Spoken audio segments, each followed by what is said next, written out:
여러분, 오늘 들려드릴 이야기는 정말 충격적입니다. 39세 세무사 박태준 씨의 실화를 바탕으로 한 이야기인데요.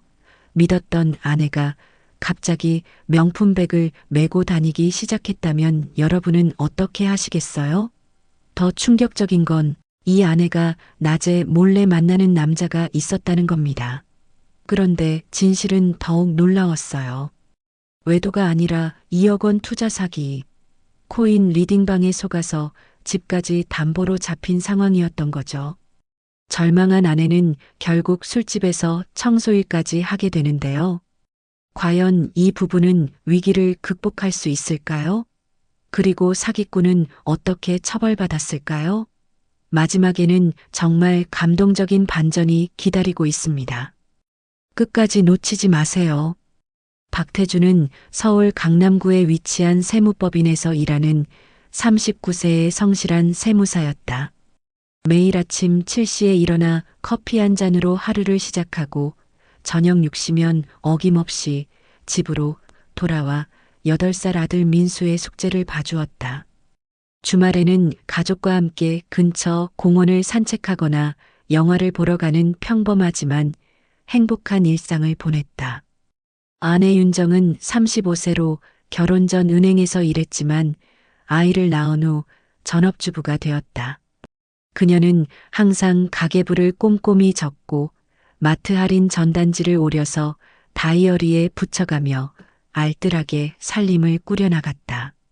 명절이면 시댁 음식 준비에 밤을 새우고 아이 학부모 모임에서도 조용히 뒷자리에 앉아 있는 소박한 사람이었다.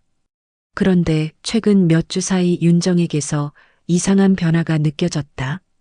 평소 로드샵 화장품만 쓰던 그녀가 갑자기 백화점 명품 화장품을 사용하기 시작했다.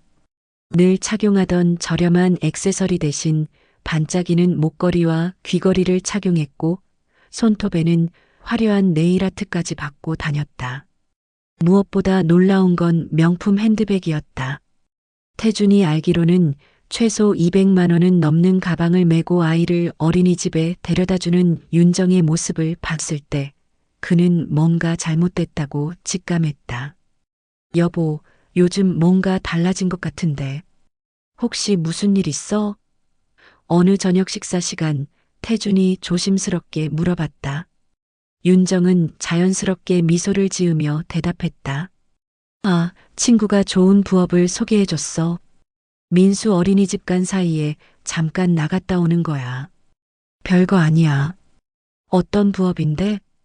온라인 쇼핑몰 운영하는 친구가 있거든. 그 언니가 도움이 필요하다고 해서 몇 시간씩 도와주고 있어. 생각보다 수입이 괜찮더라고. 그녀의 설명은 논리적이었고 미소는 너무나 자연스러웠다. 태주는 더 이상 추궁할 수 없었다. 하지만 마음 한편에는 여전히 의구심이 남아 있었다. 평소 그렇게 검소했던 아내가 갑자기 이렇게 변할 수 있을까? 그날 밤 태주는 잠들기 전까지 계속 고민했다. 혹시 자신이 너무 예민하게 반응하는 건 아닐까? 아내를 믿어야 하는 거 아닐까? 하지만 무언가 석연치 않은 느낌은 쉽게 가시지 않았다. 며칠이 지난 어느 토요일 오후 태주는 우연히 윤정의 통장을 보게 됐다. 화장실에서 나오다가 침실 화장대 위에 놓인 통장이 눈에 띄었다. 평소라면 그냥 지나쳤겠지만 최근의 의구심 때문에 무의식적으로 손이 먼저 움직였다. 통장을 펼쳐보니 놀라운 내역들이 펼쳐져 있었다. 코스모스 자산 컨설팅 500만 원, K비트코인 리딩방 1000만 원, 글로벌 투자그룹 300만 원. 생소한 업체명들과 함께 큰 금액들이 출금되어 있었다. 그것도 한두 번이 아니라 지난 2달간 지속적으로 말이다. 이게 대체 뭐지? 태준의 손이 떨리기 시작했다. 온라인 쇼핑몰 부업이라던 윤정의 말은 무엇이었을까? 그날 밤 윤정이 잠든 후 태준은 몰래 그녀의 차량에 위치 추적 앱을 설치했다. 또한 블랙박스 설정도 확인해서 녹화 기능을 활성화시켜 놓았다. 아내를 의심한다는 죄책감이 들었지만 뭔가 큰 문제가 있다는 직감을 무시할 수 없었다. 월요일 오전 윤정은 평소와 다름없이 민수를 어린이집에 데려다 준 후 집으로 돌아오는 척했다. 하지만 태준이 설치한 위치 추적 앱을 통해 확인해 보니 그녀는 집이 아닌 강남역 근처의 한 카페로 향하고 있었다. 점심시간을 이용해 태준은 그 카페로 직접 가봤다. 2층 창가 자리에 앉은 윤정을 발견할 수 있었다. 그리고 그녀 맞은편에는 20대 후반으로 보이는 젊은 남성이 앉아 있었다. 두 사람은 친밀해 보였고 윤정은 평소 집에서 보지 못했던 밝은 표정으로 웃고 있었다. 태주는 근처 주차장에 차를 세우고 두 사람의 대화를 관찰했다. 창문이 열려 있어서 일부 대화가 들렸다. 그래서 이번에는 얼마나 더 투자하실 건가요? 남자가 물었다. 이번 달에 조금 더 해볼까 해요. 지난번에 수익이 좋아서 남편도 좋아했거든요. 이제라도 가정에 도움이 되고 싶어요. 윤정의 목소리였다. 좋습니다. 이번에 새로 들어온 코인이 있는데 정말 괜찮을 것 같아요. 하지만 서둘러야 해요. 기회는 길지 않거든요. 태주는 차 안에서 주먹을 꽉 쥐었다. 질투와 분노, 그리고 불안이 뒤섞였다. 윤정이 외도를 하는 거닐까? 아니면 정말로 투자 관련 상담을 받는 걸까? 하지만 왜 남편인 자신에게는 숨기는 걸까? 그날 저녁 윤정은 평소와 다름없이 집에 돌아와 저녁을 준비했다. 오늘 뭐 했어? 태준이 물으니 집에서 쉬다가 마트 갔다 왔어라고 대답했다. 거짓말이었다. 며칠 더 지켜본 후 태준은 더 이상 혼자서는 해결할 수 없다고 판단했다. 그는 인터넷 검색을 통해 평판이 좋은 탐정사무소를 찾았다. 강남역 근처에 위치한 진실 탐정사무소였다. 안녕하세요. 제 아내에 대해 의뢰하고 싶은 게 있습니다. 탐정사무소 사무실에서 태주는 떨리는 목소리로 말했다. 중년의 탐정 김 과장은 차분하게 태준의 이야기를 들었다. 혹시 외도를 의심하시는 건가요? 잘 모르겠어요. 분명히 뭔가 숨기고 있는데 투자 관련해서 만나는 남자도 있고 생활 패턴도 완전히 바뀌었어요. 확실한 증거가 필요합니다. 알겠습니다. 일주일간 미행 조사를 해드리겠습니다. 비용은 200만 원이고 모든 증거는 사진과 동영상으로 제공해드립니다. 일주일 후 탐정으로부터 연락이 왔다. 의뢰인님, 조사 결과가 나왔습니다. 직접 와서 확인해 주시겠어요? 탐정사무소에서 받은 보고서는 태준의 예상을 뛰어넘는 충격적인 내용이었다. 사진 속 윤정은 강남 한복판의 한 건물로 들어가고 있었는데 그 건물 입구에는 골든클럽이라는 간판이 걸려 있었다. 이게 호스트바인가요? 태준이 떨리는 목소리로 물었다. 네, 맞습니다. 부인께서 거의 매일 오후 이 시경에 이곳으로 오시더군요. 보통 4-5 시간 정도 머무르시고 집으로 돌아가십니다. 설마 제 아내가 그런 곳을 다닌다고요? 믿을 수 없어요. 사진으로만 보면 그렇게 보이지만 정확한 상황은 내부 확인이 필요합니다. 혹시 다른 이유일 수도 있거든요. 탐정은 계속해서 설명했다. 그리고 부인께서 만나시는 남성분에 대해서도 조사했습니다. 강도연이라는 이름으로 20대 후반이고 여러 투자 상담업체에서 활동하고 있는 것으로 확인됩니다. 하지만 이 사람의 경력이 좀 의심스러운 부분이 있어요. 어떤 부분이요? 과거에 유사 투자 자문업체에서 일했던 경력이 있는데 그 업체가 금감원으로부터 제재를 받은 이력이 있습니다. 불법 투자 권유를 했다는 내용이었어요. 태주는 머리가 복잡해졌다. 아내의 외도보다 더 심각한 문제일 수도 있겠다는 생각이 들었다. 혹시 윤정이 투자 사기에 당하고 있는 건 아닐까? 그럼 내일 직접 현장에서 확인해 보겠습니다. 태준이 결심에 찬 목소리로 말했다. 조심하셔야 합니다. 자칫 잘못하면 더 큰 문제가 될 수 있어요. 그날 밤 태준은 잠을 이룰 수 없었다. 아내가 정말 호스트바를 다니고 있는 걸까?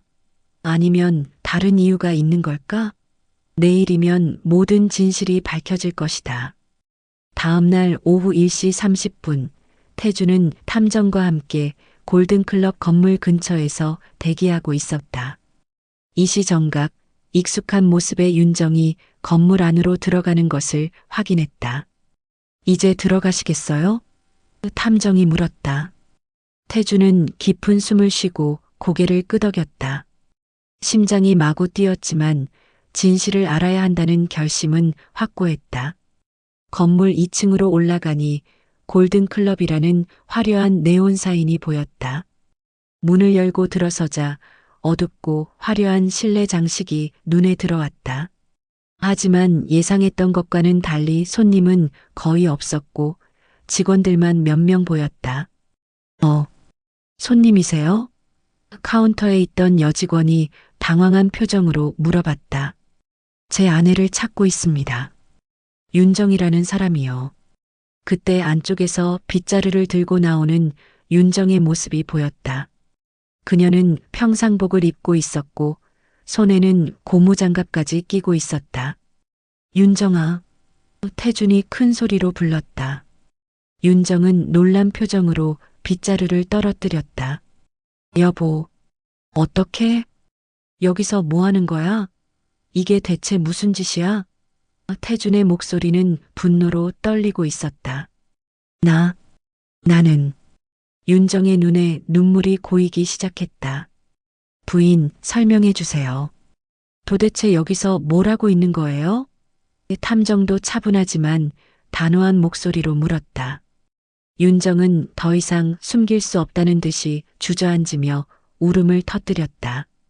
나 여기서 청소일 해. 미안해. 청소일? 그럼 호스트바에서 일하는 게 아니라고? 응. 낮에는 손님이 없어서 청소하고 정리하는 일만 해. 시간당 2만 원 받고. 윤정이 흐느끼며 말했다. 태주는 혼란스러웠다.